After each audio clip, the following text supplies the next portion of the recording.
औज़ु बिल्लाहि मिनश्शैतानिर रजीम बिस्मिल्लाहिर्रहमानिर्रहीम। अस्सलाम वालेकुम।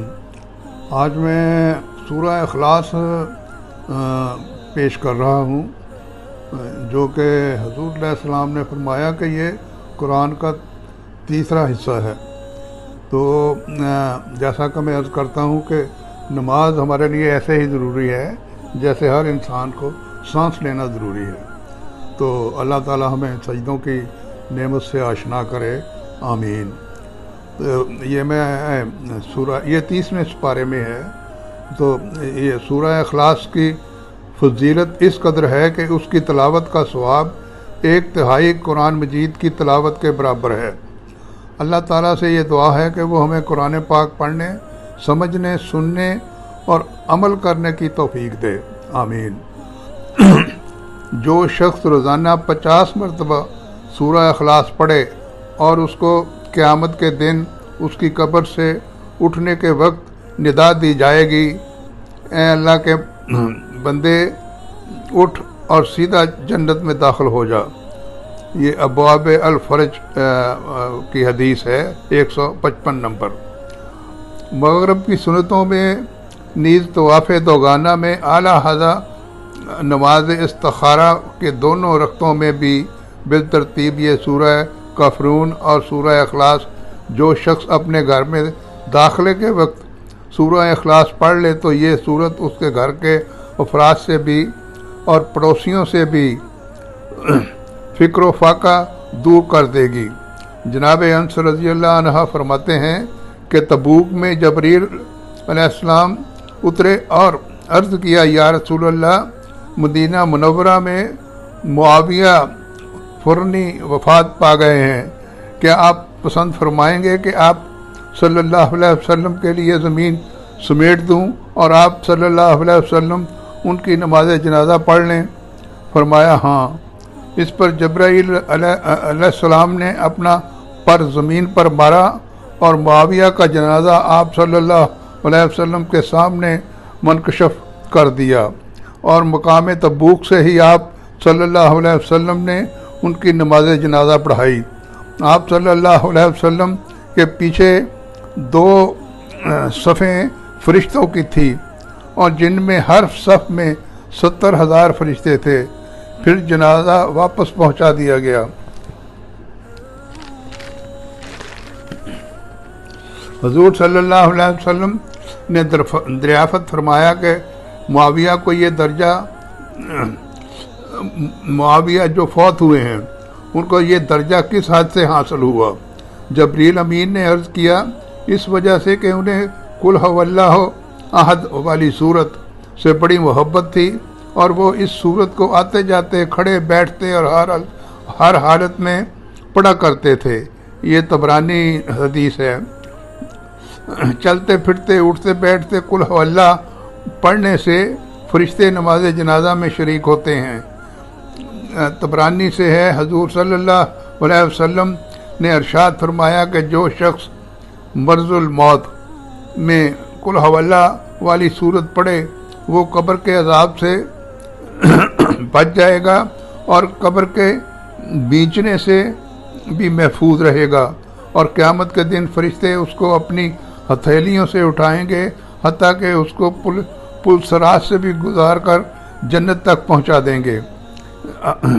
हज़रत आयशा से रवायत है कि रसूलुल्लाह सल्लल्लाहु अलैहि वसल्लम जब रात को सोने के वक्त अपने बिस्तर पर जाते तो दोनों हथेलियों पर को मिलाकर फिर उनसे कुल हुवल्लाह और कुल औज़ु बिल फलक और सूरह नास पढ़कर फूंकते, फिर दोनों हाथों को सारे जिस्म पर जहाँ तक पहुँचाते फिरते और सर और चेहरे से हाथों को फेरना शुरू करते और बदन के अगले हिस्सा पर फेरते हुए सारे जिस्म पर फेरते और 3 मरतबा इसी तरह करते, यानी 3 मरतबा पढ़कर हाथों पर दम करते और जिस्म पर हाथों को फेरते। ये बुखारी और मुस्लिम की हदीस है। रसूलुल्लाह सल्लल्लाहु अलैहि वसल्लम फरमाते हैं, तुम्हारा परवरदिगार हर रात में आधी रात गुजर जाने के बाद दुनिया के आसमान पर तजल्ली फरमा होते हैं और पुकारते हैं कि क्या कोई है लेने वाला जिसकी दुआ कबूल कर लूँ। हज़रत इब्ने अब्बास रज़ी अल्लाह अन्हो से आप सल्लल्लाहु अलैहि वसल्लम का ये फरमान रवायत करते हैं कि जब उस्ताद बच्चे से कहता है पढ़ो बिस्मिल्लाहिर्रहमानिर्रहीम, फिर बच्चा पढ़ता है तो अल्लाह ताला उस बच्चे के लिए और मुअल्लिम और उसके वालिदैन के लिए जहन्नम से आज़ादी लिख देते हैं। अनस रज़ी अल्लाह अन्हो से मरवी है कि नबी करीम सल्लल्लाहु अलैहि वसल्लम ने इरशाद फरमाया, जो शख्स रोज़ाना 200 मरतबा कुल हुवल्लाहु अहद की तिलावत करे और अल्लाह ताला उसके 50 साल के गुनाह मिटा देते हैं, लेकिन अगर उस पर कर्जा होगा तो वो हरगिज़ माफ़ ना होगा। ये तिरमिज़ी की हदीस है। अहमद और तबरानी से है कि मुआज़ बिन अंस से रसूलुल्लाह सल्लल्लाहु अलैहि वसल्लम का ये इरशाद नकल किया है कि जो शख्स 10 मरतबा कुल हुवल्लाहु अहद वाली सूरत पढ़े अल्लाह ताला उसके लिए जन्नत में एक महल तैयार फरमा देते हैं। उमर फ़ारूक ने अर्ज़ किया, या रसूलल्लाह सल्लल्लाहु अलैहि वसल्लम, फिर तो हम बहुत सारे महल्ला तैयार करा लेंगे। रसूलुल्लाह सल्लल्लाहु अलैहि वसल्लम ने जवाबन फरमाया, अल्लाह की रहमत तो मकदार में भी कहीं ज़्यादा है और कैफियत में भी कहीं उम्दा और अच्छी है। अब्बुल आला ने हज़रत जाबिर रज़ी अल्लाह अन्हु से रवायत किया है, कहते हैं कि रसूलुल्लाह सल्लल्लाहु अलैहि वसल्लम ने इरशाद फरमाया है, जो शख्स ईमान की हाल कहीं ज़्यादा है और कैफियत में भी कहीं उम्दा और अच्छी है। अब्बुल आला ने हज़रत जाबिर रज़ी अल्लाह अन्हु से रवायत किया है, कहते हैं कि रसूलुल्लाह सल्लल्लाहु अलैहि वसल्लम ने इरशाद फरमाया है, जो शख्स ईमान की हालत में 3 फजीलतें बजा लाए वो जन्नत के जिस दरवाजे से चाहे दाखिल हो जाएगा और जौन सी हूर से चाहे शादी कर लेगा। वो 3 फजीलतें ये हैं, एक अपने कातिल को माफ़ कर दे, यानी मकतूल का वारिस कातिल को माफ़ कर दे। दूसरी ये कि कर्ज़ को खुफिया तरीके से अदा करे।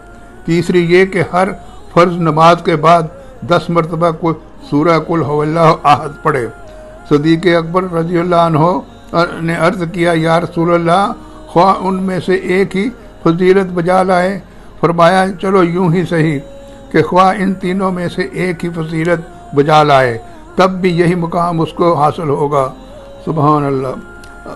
आगे मुस्लिम और तिरमिज़ी में है कि अबू हुरैरा से मरवी है, कहते हैं कि रसूलुल्लाह सल्लल्लाहु अलैहि वसल्लम ने इरशाद फरमाया, इकट्ठे हो जाओ क्योंकि मैं अनकरीब तुम्हें तिहाई कुरान पढ़कर सुनाऊंगा। आप सल्लल्लाहु अलैहि वसल्लम अंदर तशरीफ़ ले गए। इतने में जिन हजरात ने उठना होता था इकट्ठे हो गए। फिर नबी करीम सल्लल्लाहु अलैहि वसल्लम बाहर तशरीफ़ लाए और सूरह कुल हुवल्लाहु अहद पढ़कर सुनाई। फिर अंदर तशरीफ़ ले गए। बस हमने में से बाज़ ने कहा कि हमारा ख्याल ये है कि ये आसमान से ख़बर आई है जिसकी वजह से अंदर तशरीफ़ ले गए हैं। फिर दूसरी मरतबा नबी करीम सल्लल्लाहु अलैहि वसल्लम बाहर तशरीफ़ लाए और फरमाया, मैंने तुमसे कहा था कि मैं अन करीब तुम्हें तिहाई कुरान पढ़कर सुनाऊंगा, खूब सुन लो। ये सूरह इखलास तिहाई कुरान के बराबर है। जो आदमी सोते वक्त 100 दफ़ा सूरह इखलास पढ़ ले वो अपनी दाहिनी तरफ से जन्नत में दाखिल होगा। नमाज जुमा के बाद 7 मरतबा इखलास और वन्नास और फलक पढ़ने वाला आइंदा जुमा तक तमाम हवादत से महफूज हो जाता है। जिसने सुबह शाम 3 मरतबा सूरह इखलास और फलक और वन्नास पढ़ी उसको ये सूरतें हर तरफ से हासिल हो जाएंगी और हर बिला को दफ़ा कर देंगी। तिरमिज़ी और अबी दाऊद में है, जिस शख्स ने सुबह की नमाज पढ़ी फिर बात करने से पहले 100 मरतबा सूरह कुल हुवल्लाहु अहद पढ़ी तो उसके बदले में अल्लाह ताला उसके 100 गुनाह बख्श देंगे। तो ये हदीसों से मैंने सूरह अखलास की जो है वो फजीलत अर्ज़ की है। तो हमें चाहिए कि हम इसको बार बार उठते बैठते पढ़ते रहें। ये कौन सा कोई बोझ होता है। और अपने बच्चों को अरबी ज़ुबान ज़रूर सिखाएं। मैं बार बार आपसे यही अर्ज़ करता हूँ। अल्लाह ताला आपका हामी और नासर हो। आमीन।